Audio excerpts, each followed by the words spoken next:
Welcome to Chess TV. We're back after our Easter break and we've prepared a brand new episode for you. In the chess history, we are revisiting the year of 1877 in chess-related news. We hope you spent these last couple of weeks practicing because we prepared a new puzzle for you. Albert is tackling a new subject in Machiavelli and me, and Alfred will continue to guide us through the Slav defense in the opening school. But before we hand over to Albert, here's an update on what's been going on in the world of chess. The most prestigious training match to ever be held, the Zurich Chess Challenge, is about to be played. Between April the 21st and 28th, Kramnik will face off against Aronian in what may very well be considered the strongest chess event of the year. Nominally even surpasses the World Championship match, which will be held in Moscow in May. The match will be played at Hotel Savoy Bar and Ville in Zurich, and this is surely something to see if you happen to be in Zurich. Besides, admissions for spectators will be free of charge. If you can't make it in person, each round will be broadcasted live on internet with commentary by Grandmaster Yannick Pelletier and International Master Werner Hug of the Zurich Chess Club, which is organizing the match. We're certainly looking forward to it.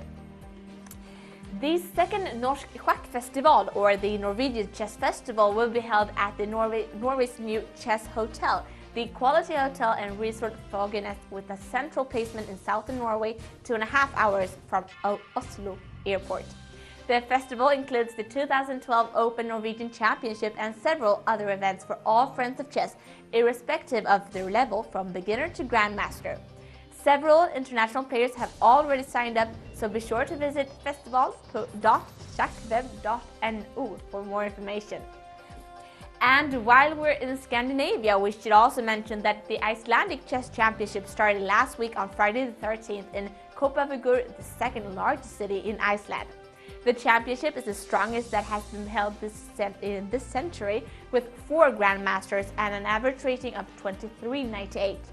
We don't know who will win, but based on the fact that Hannes Stefansson has won the championship on 11 of the last occasions he has taken part since 1998, when he first became the champion, we can make a pretty educated guess. Well, good luck anyway to all contenders for the title, and with that, it's time for Albert, so here we go.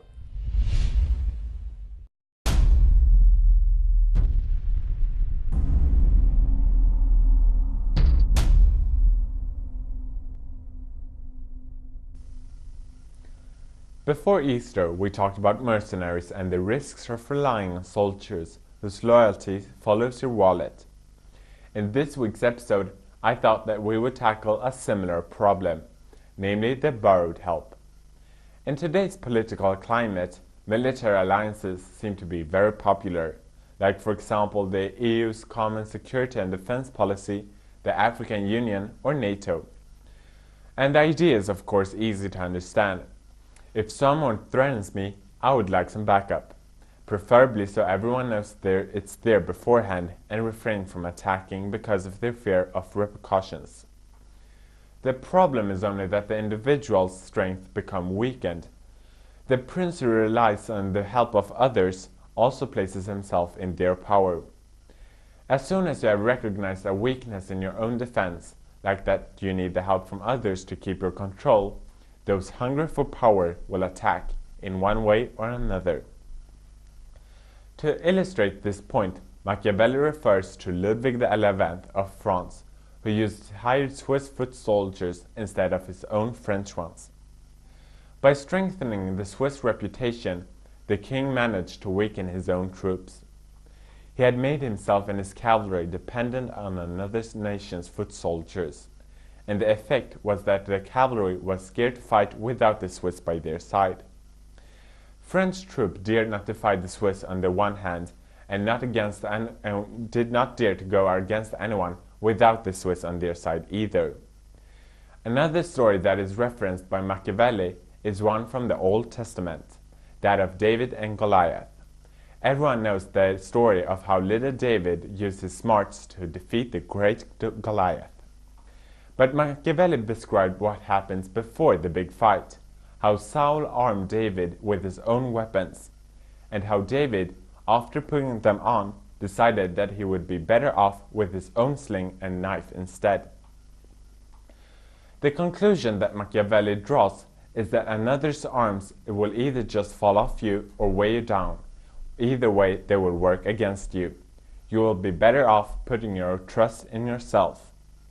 As Duke Cesare Borgia came to notice, his reputation was at its highest when he stood with his own soldiers and did not depend on anyone but himself. In terms of loyalty, it is of course best to have your own troops, but if for some reason you can't, it's actually probably better to have mercenaries than to rely on the help of others. There can only be one prince. Alliances built on compromises will only work until they one day simply don't anymore. Political twists and new constellations of power have historically cost a lot of people dearly.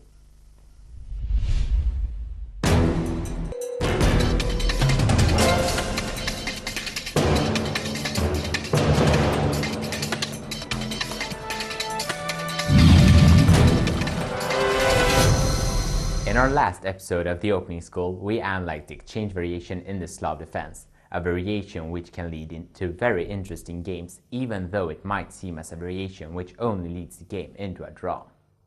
We'll leave that variation for now though, and instead take a look at what happens after white's knight to f3, instead of an exchange on d5. This move is the most common answer against black's c6, and it leads into the main line. Black can of course deviate from the most popular move knight to f6 by playing e6 or d takes on c4, which leads us into quite interesting lines. After d takes on c4, the most critical move here, we enter a very interesting line which was never really taken seriously until the 1990s. By capturing on c4, black not only calls white's gambit, but he also takes control over the queen side, which becomes more obvious after white's e3, followed by black's b5. It might seem as if white has lost the fight for the c4 pawn, but white can weaken black's seemingly strong pawn structure by playing a4, followed by black's e6, an exchange on b5, and b3.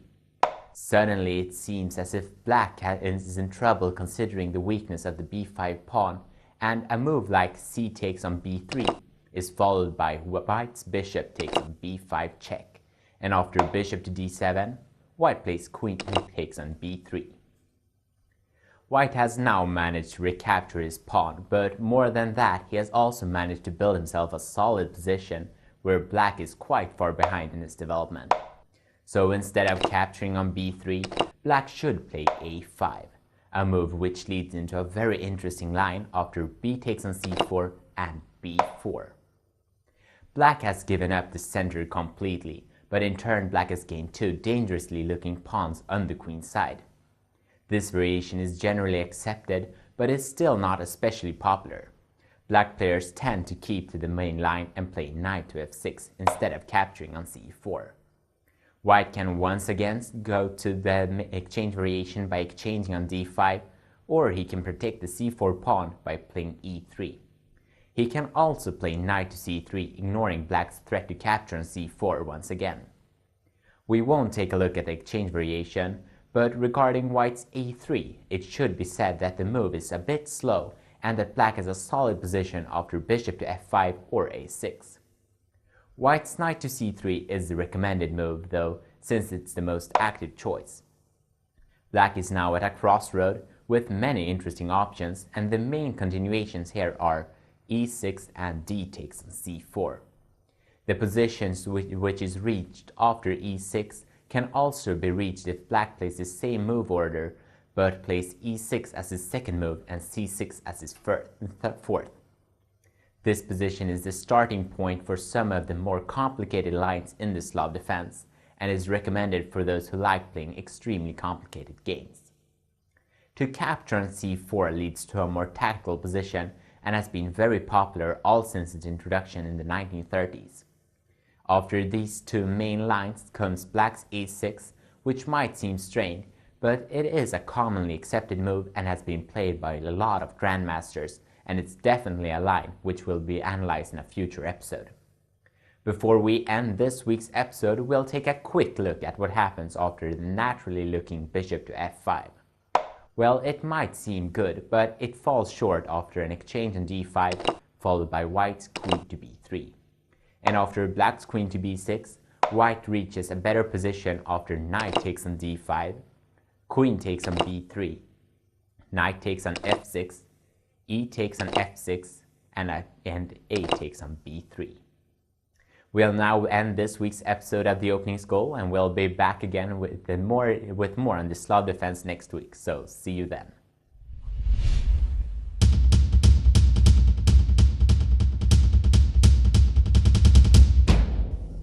After this short 2 weeks break, I guess you all are ready to face this week's chess puzzle. We will take a look at a checkmate in 2 moves that white performs on black. It may actually sound quite easy, but that's not necessarily how it is. If you, however, would find it simple, it's just a good thing because you should take this puzzle as a little warm-up for the next week's puzzle.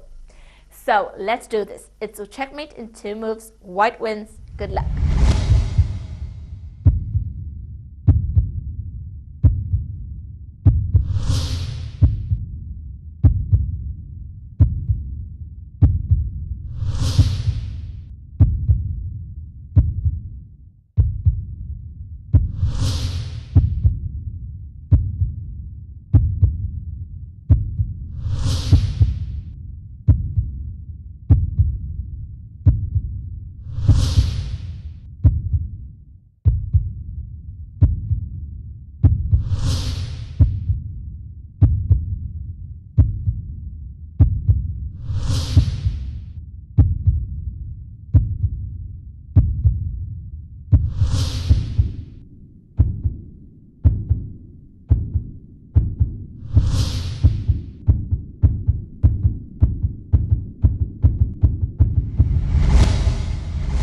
Well, it does not look good at all for black, who is completely alone at e3 and is not far away from being checkmated either. So imagine the king's stress. Anyway, even if the poor king's days are counted, our challenge is to checkmate him as quickly as possible, and in this position we can do so in 2 moves. We could always play queen f3 check, rook e2 check, and finally queen f1 checkmate, but that's 3 moves. And so is rook d4 check, king c3, bishop b4 check, king b3, and bishop d1 checkmate. What we need to be aware of in this situation is that our rook is in fact unguarded, even though he's doing a great job guarding the entire 4th rank. There is no use trying to move the rook here because it does not lead to a checkmate in 2 moves. Just try rook e3 check as an example. Black responds by going with the king to c4, and we could always check with the queen on c2, but that's not a checkmate. It takes us 2 more moves before we can checkmate the king in this position. This is why we play queen e2 in our first move. The queen now guards the rook and in the same time checks the king, and black can't go anywhere else than to c3, and by doing so we checkmate him with the rook e3 checkmate. Well, that was this week's chess challenge. I hope you solved it, because next week we'll be raising the bar and that will reveal who has done his homework and who hasn't. But now it's time for some chess history, so enjoy everyone.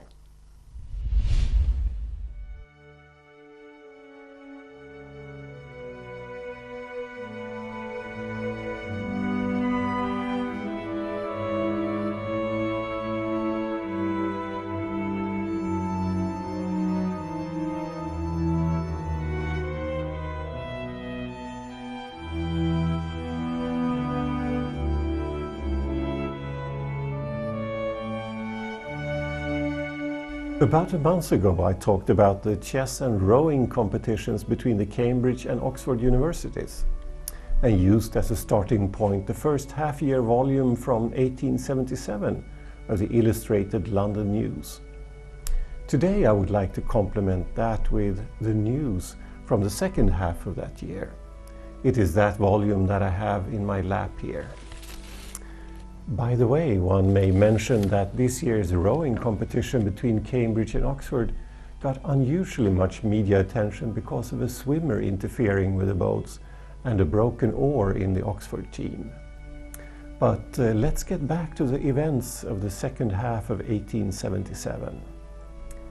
When you browse the Illustrated London News, you primarily note the fine illustrations and the sense of grand historical events, as the report from Stanley from his adventures in Africa.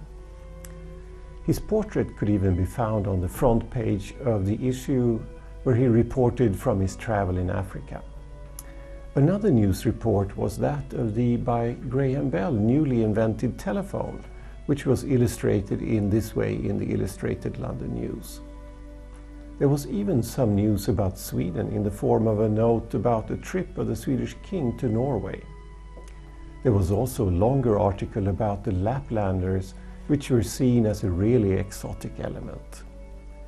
Otherwise, there were a number of articles and illustrations from the war between Russia and Turkey. And one can understand that the illustrators really had a tough job when you see illustrations like this one. In a short note, we can find a statement about the death of the great book collector Remington Wilson. It is noted there that he probably had the world's largest collection of chess books. I talked earlier about the chess matches between Cambridge and Oxford universities, and also in this volume we can find some reports about the Cambridge University team and its matches against, for instance, the chess club in Birmingham. In that report, a game is included that the Cambridge team won. In general, there was a rather extensive reporting about the chess life in the London chess clubs and also in other parts of England, but also reports from the major chess events in Europe and a few reports from America. A Canadian that went over to Europe to test his powers was the odd character Albert Enser. At ChessCafe.com, Jeremy Spinrad gives some information about Enser, who was something of a mythomaniac and was arrested several times in various countries for fraud, etc., but always managed to talk his way out of trouble. He pictured himself as an eminent chess player, but did not really live up to that image in practice. In the fall of 1877 he was in England and was allowed to play against Blackburn. But as the game in Illustrated London News shows, his chess capability was not sufficient for that kind of an opponent. Blackburn was occurring frequently in the chess columns from the second half of 1877. He toured England and gave simultaneous exhibitions and sometimes blindfold such exhibitions. At one occasion, he took on 8 opponents in a blindfold simultaneous exhibition. In a short note from the fall of 1877, there is also a report about Blackburn's challenge of Steinitz for a match. Well, we end here with this little chess historical report with a game from one of the 1877 chess columns where we can enjoy an Evans gambit between Bird and Bowden. So enjoy.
Thank you so much for watching. We hope you enjoyed this week's episode and that you'll be back again next week when we've prepared an Easter special for you. So hope to see you then. Bye.